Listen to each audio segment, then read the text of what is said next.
Wake up. Seize the day. Live your best life. Grab life by the you-know-whats. Make decisions. Act fast. Take control. Be a winner. But what if something gets in the way? What if the day that you're about to have has something in store for you that you could never have seen coming in a million years? In September 1997, English banker Emma Slade completely overhauled her life in a way that no one could ever have guessed that she would. Why? Did Emma choose to reinvent her life? Or was there something else at work? Some other force? Or was it the event that was about to happen in Emma's hotel room in September in 1997? Welcome to Extraordinary Stories podcast.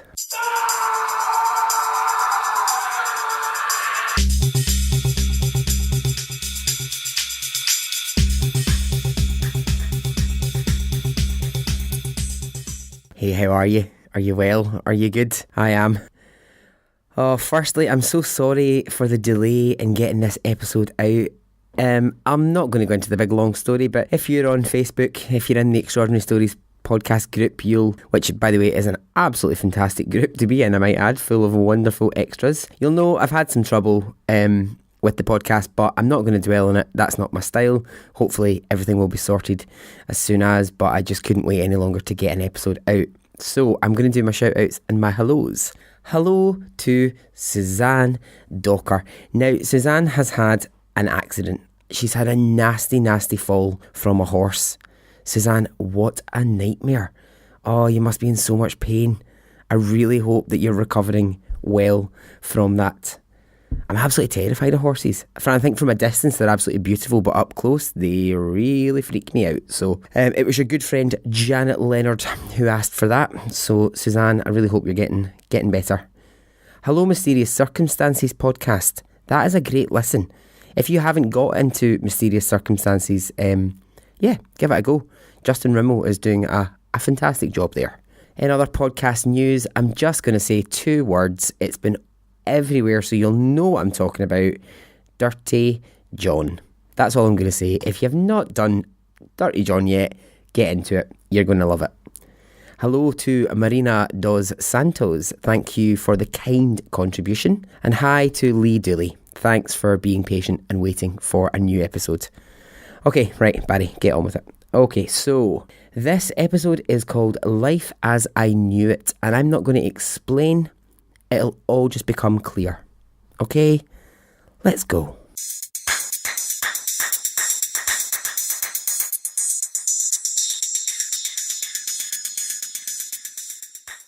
Emma Slade was born in Kent, England.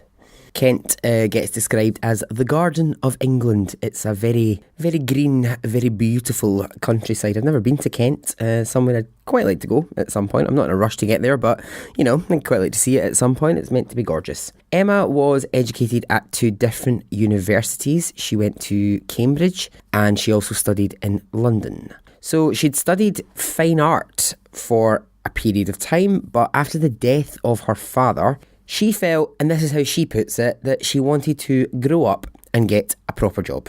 I hear this all the time because it's like lots of people in my life are, working the arts, working theatre, working, design, drawing or whatever. And it's that constant thing of, even though some of them are in their 50s they've been doing the same job for years, it's that thing of going, when are they going to grow up and get a proper job? Being an artist isn't a proper job. But she said that her father had always thought that she would be good in the world of finance. And so this was the path that she followed. She went down the business and the finance route. Now, Emma was a very driven individual, one who quickly climbed the career ladder. And upon leaving university, she landed a brilliant job with a global bank. And for Emma, this meant lots and lots of travel. So she was travelling to New York, Japan, Brussels, all of those countries that that we think about as being the sort of centre of finance.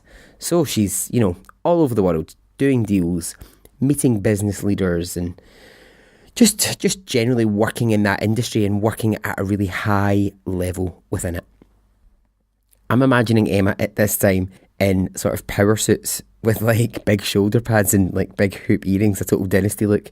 I mean, although that's more sort of 1980s and Emma's story really happens in the 90s, 90s fashion was still a bit balls at the time, so that's the image I've got in my head.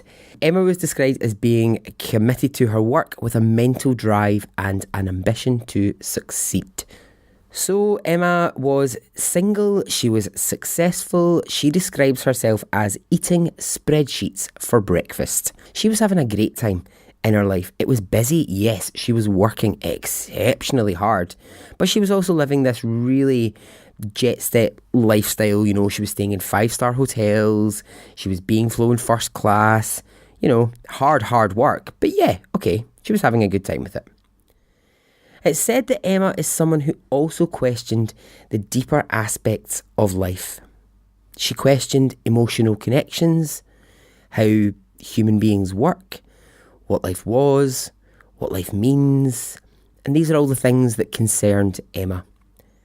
I mean, I guess, I said a minute ago she studied fine art.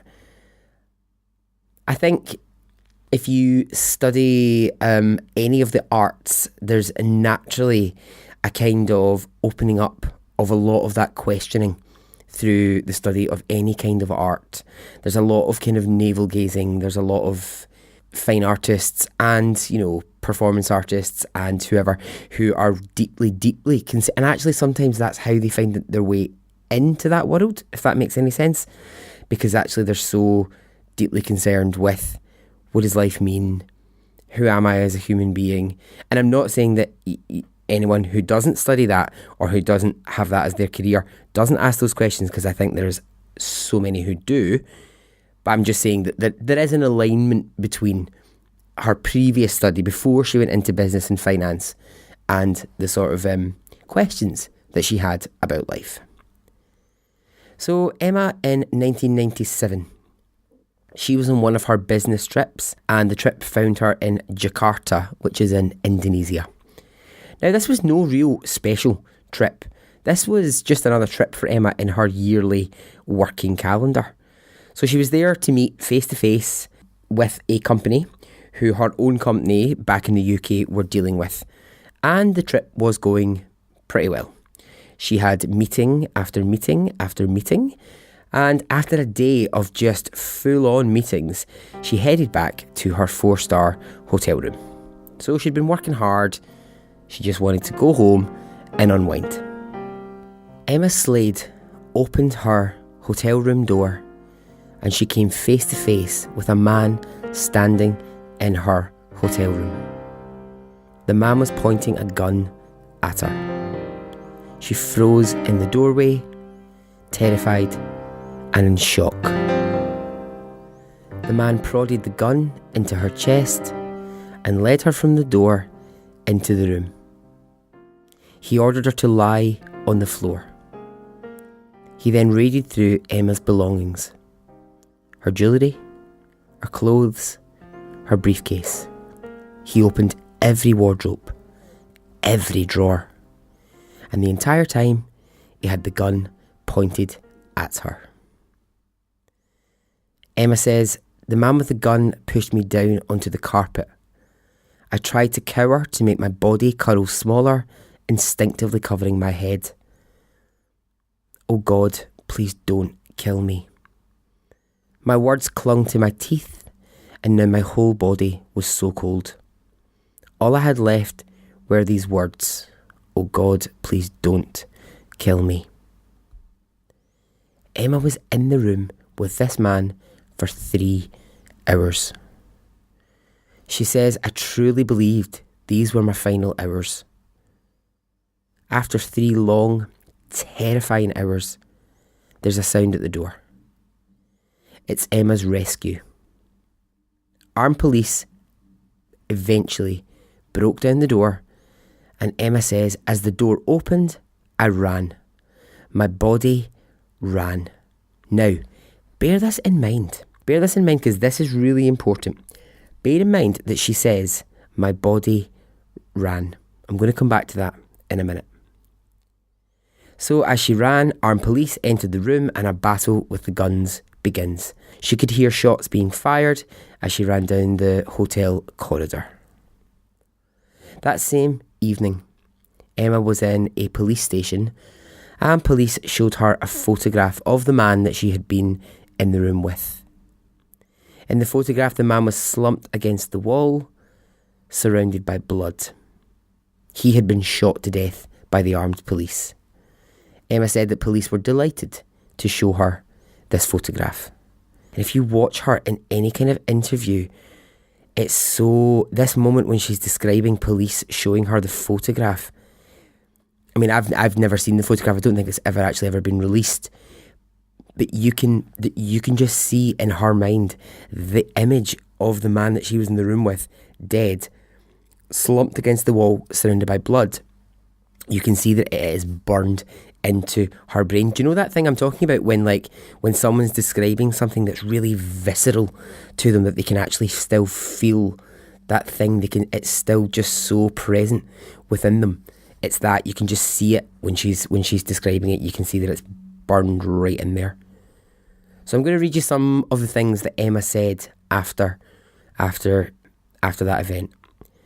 She says, I didn't feel any anger or hatred towards him. I just felt a huge sorrow for the suffering of this situation. It was in the next few days that I was to understand that I was suffering from severe post-traumatic stress disorder and that my life would never be the same again.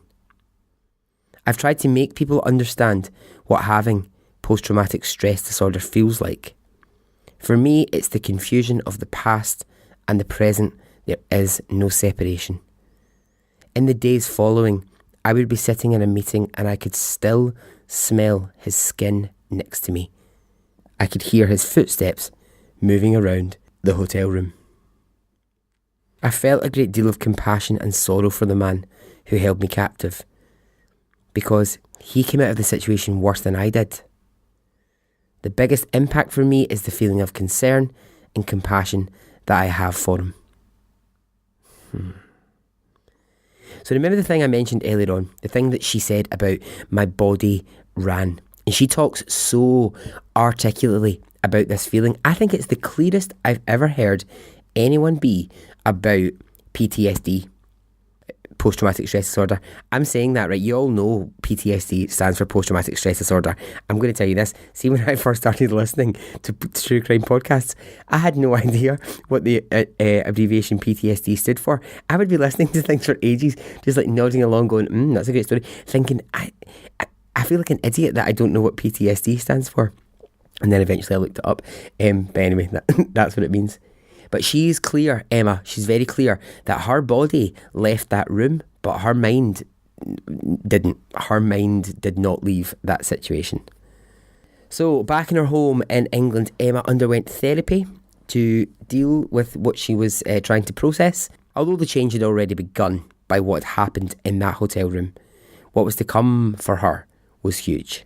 She began to become deeply interested in Buddhism, and she looked at the teachings of Buddhism as a guiding light in her life. She says, I wanted to explore more what it is to be a human being and what this strange feeling of kindness we can have to each other even in these situations. Emma continued therapy and she visited rehabilitation centres for hostages. She travelled the world for a few years and she really got into doing yoga. And remember, this was like 1997, so yoga wasn't quite the big, regime that it is now. So she then undertook a 3-month period of meditation, and she describes that this is the time when she felt that she was completely healed from the experience. So she visited Bhutan in 2011, and this is where the seeds of meditation and yoga, which had been planted in her brain, really came to fruition. So she decided that she didn't want to live the life that she'd been living. She didn't want to be a banker anymore. She didn't want to work in finance, didn't want to wear power suits. That was no longer going to be her thing.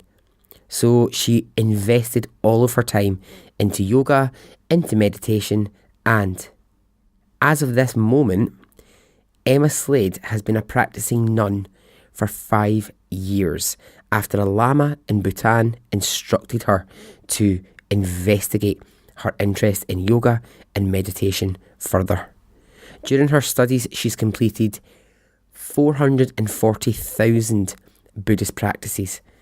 That equates to about 8 hours a day of Buddhist practices. And she's currently working towards a 3-year long retreat in the Himalayas. Emma is currently the only Western woman to ever have been ordained as a nun in Bhutan. So she now splits her time between her hometown in Kent and Bhutan, where her Buddhist instructor is. She's learned Tibetan. She's founded a charity for disabled children in Bhutan, and she's hoping that she can permanently move to Bhutan and live there. I mean, wow, what a change from the world of banking. What a fucking change. That's just such a big life change, isn't it? She's undertaken a vow of celibacy, which is a Buddhist monk and nun custom. That would not be me. She's also accepted that finding a partner for Emma, she says that won't be the basis of her happiness.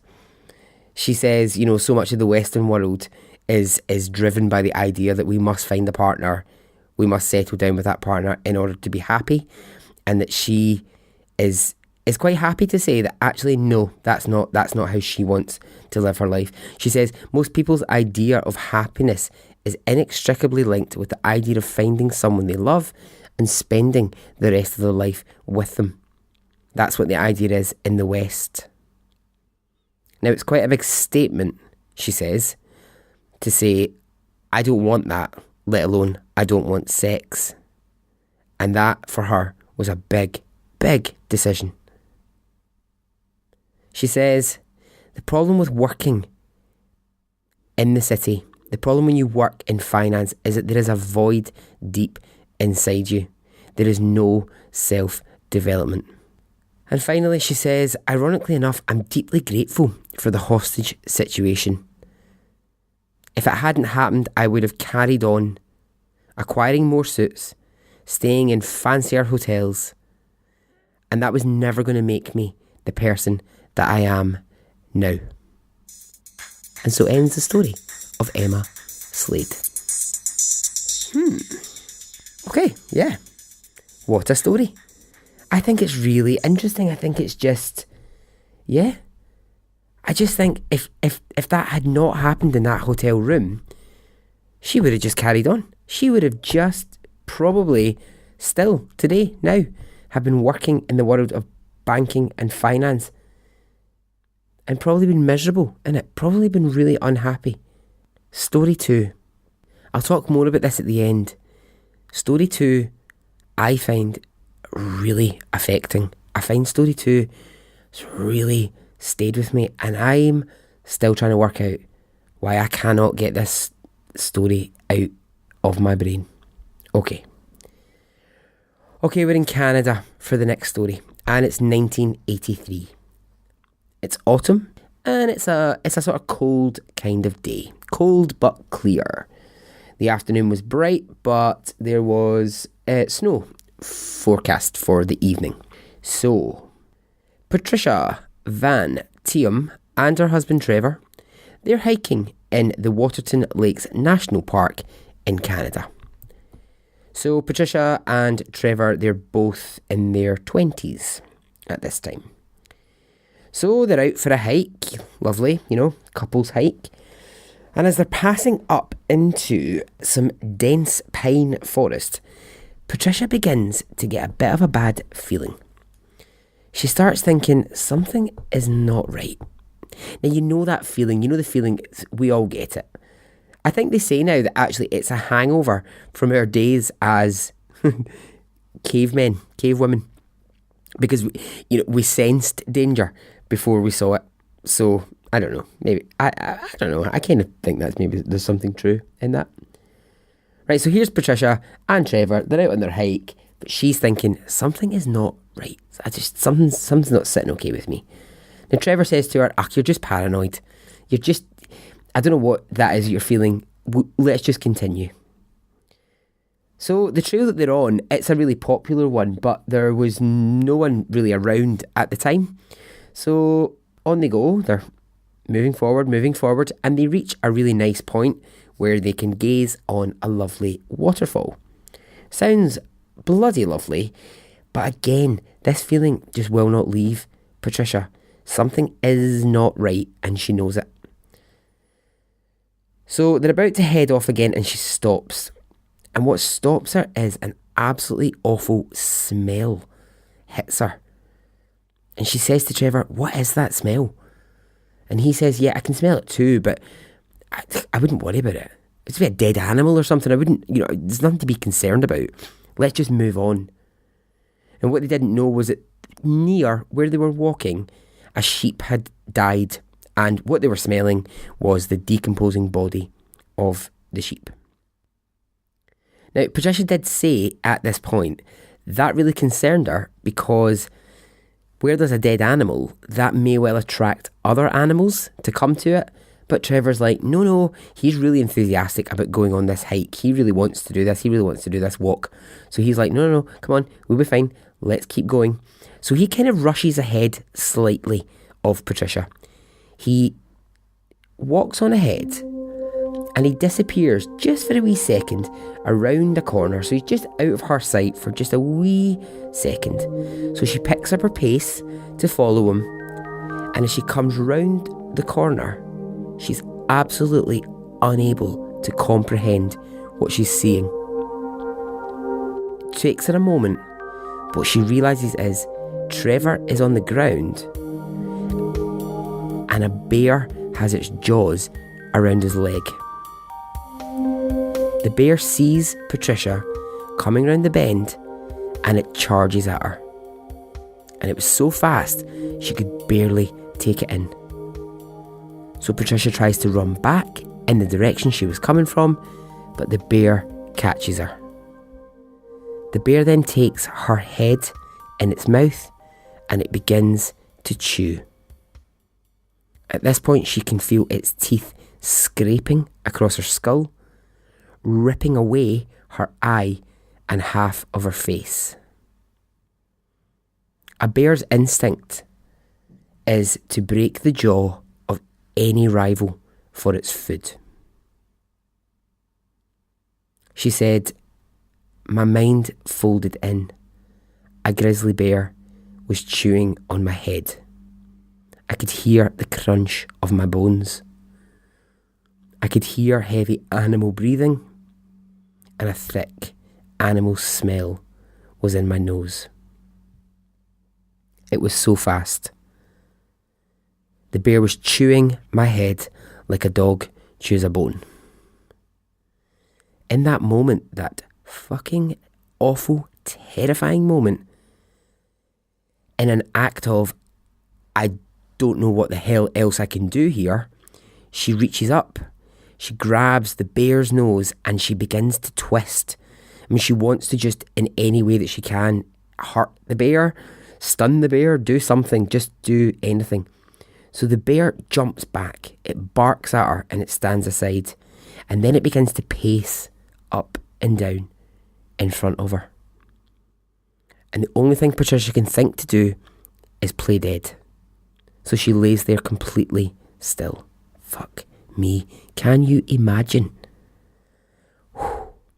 Eventually the bear leaves and Patricia remains motionless for as long as she possibly can.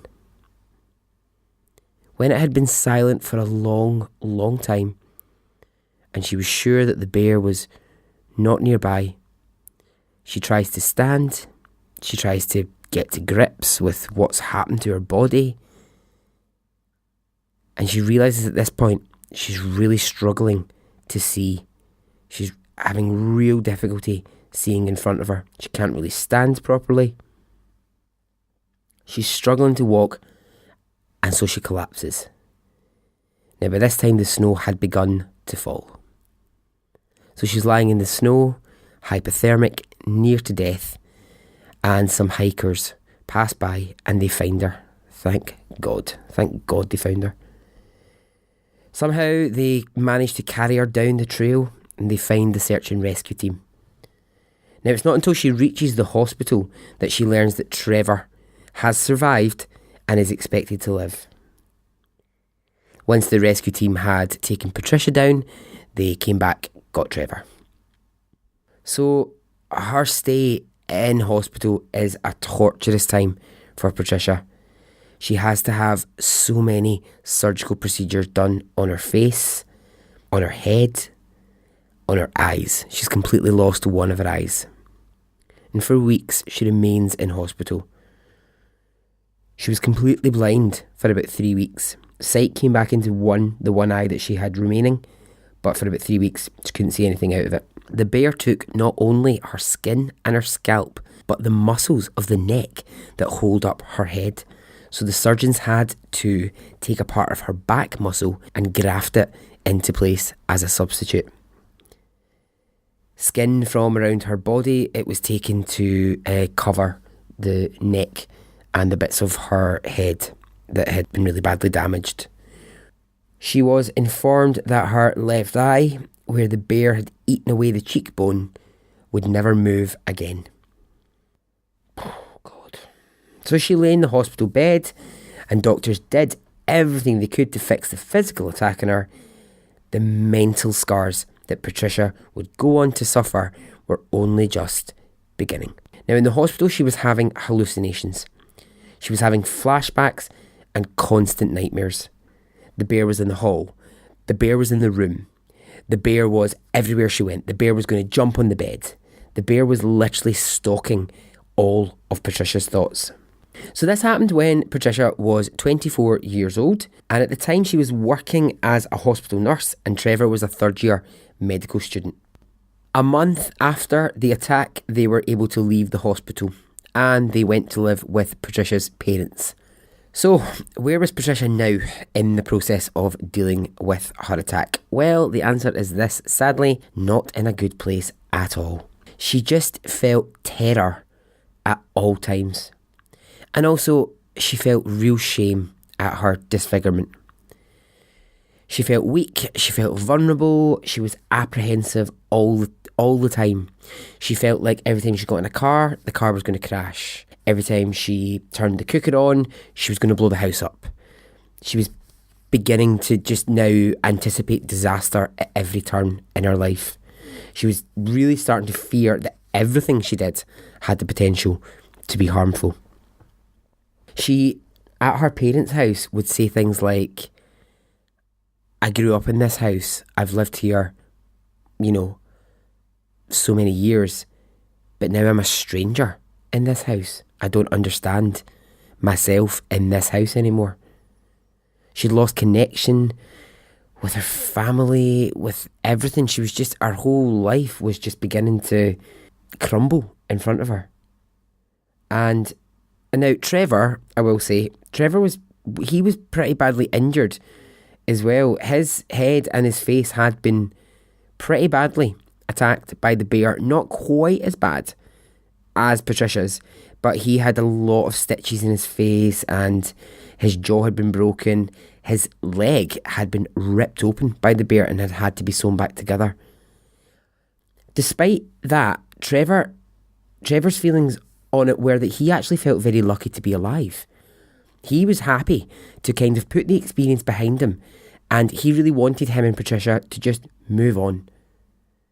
And although they had gone through the same horrific experience, their responses to that experience were very different, and as time went on, would become even more extremely different. Patricia really wanted to just return to a normal life, but she found that a mountain that she couldn't climb. She just found that so hard to do. Whereas Trevor's response was that he felt like he had a new lease of life. He was optimistic he had a sense of, fuck, I survived a bear attack. Let's see what I can do now.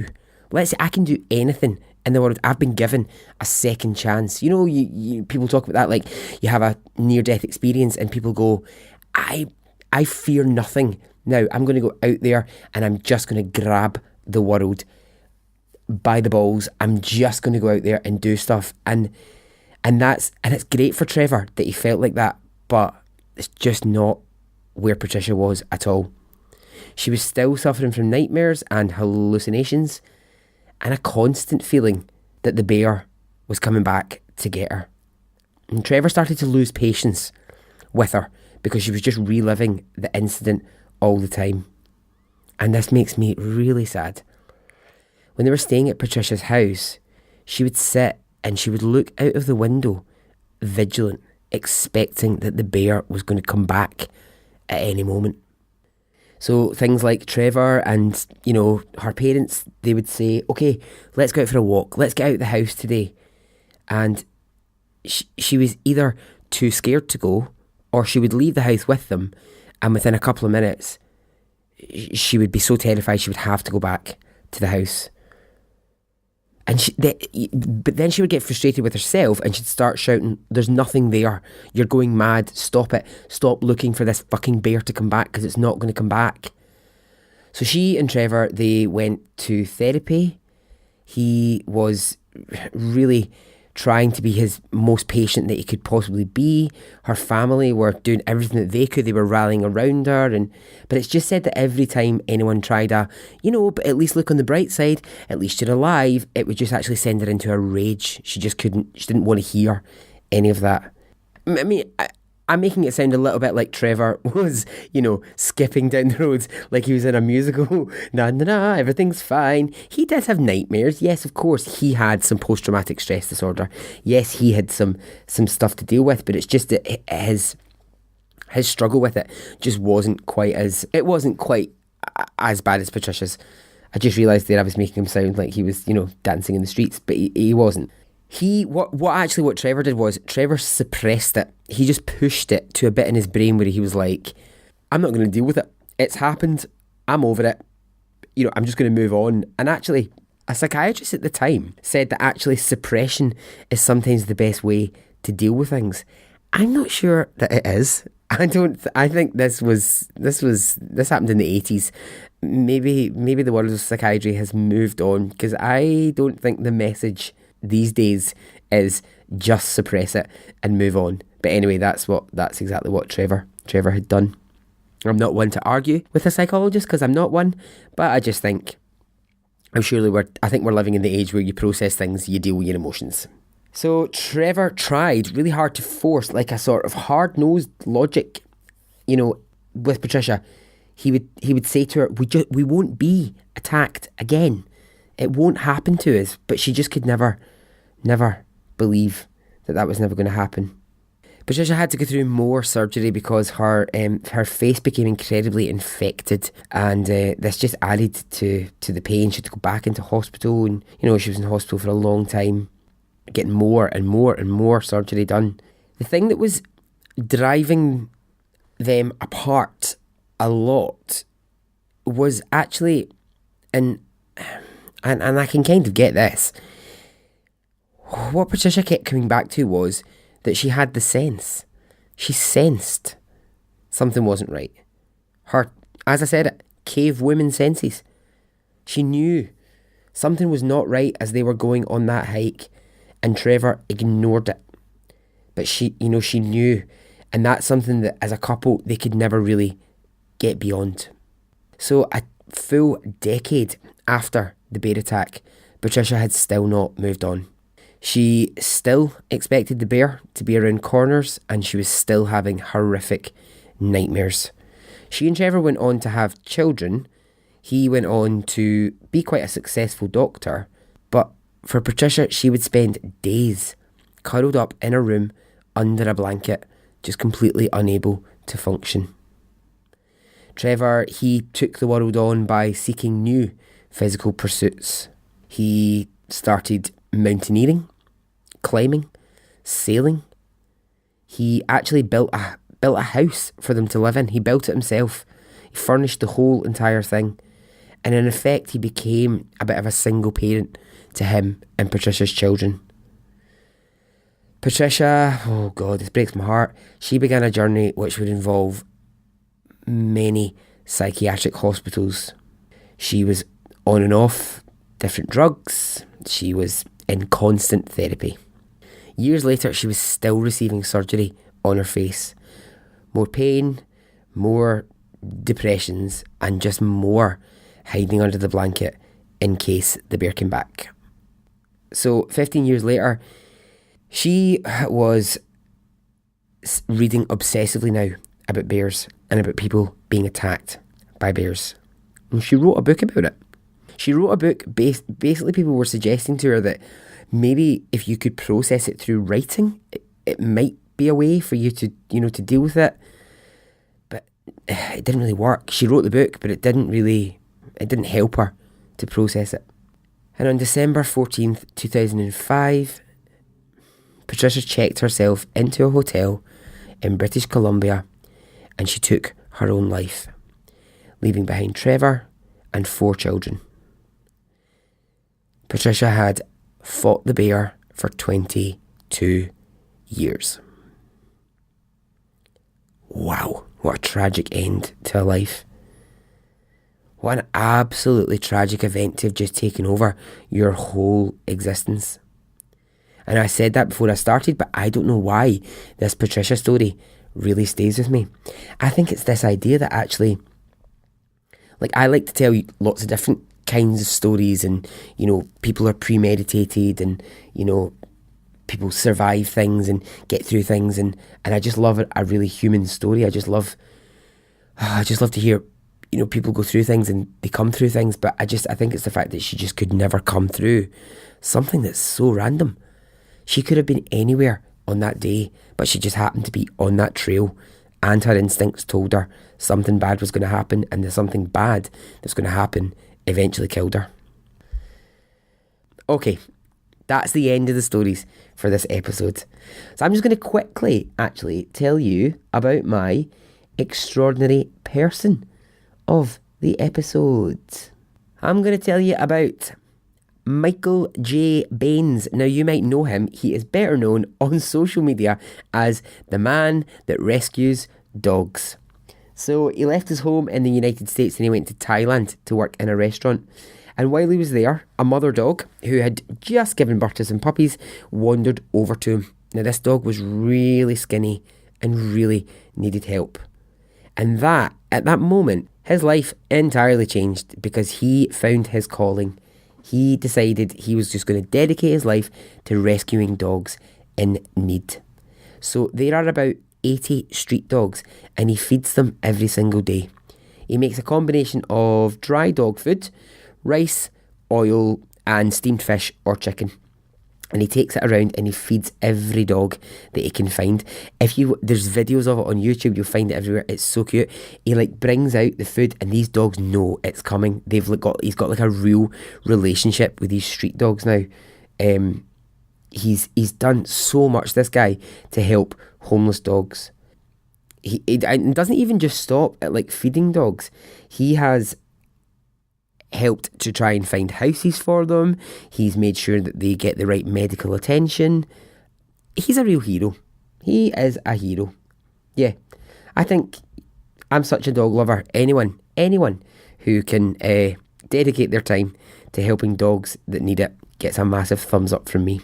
Alright, I'll finish up by saying I am on Patreon if you want to support the podcast. And if you haven't done so already, join the Facebook group, Extraordinary Stories Podcast. You will not regret it. It's a great group.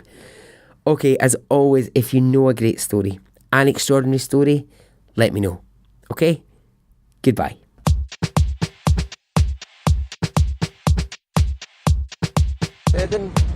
It didn't affect me really one way or the other.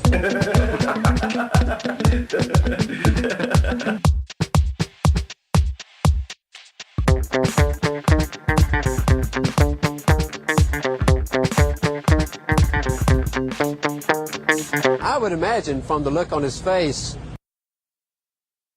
Let's get it on. Let's do it. Let's get it over.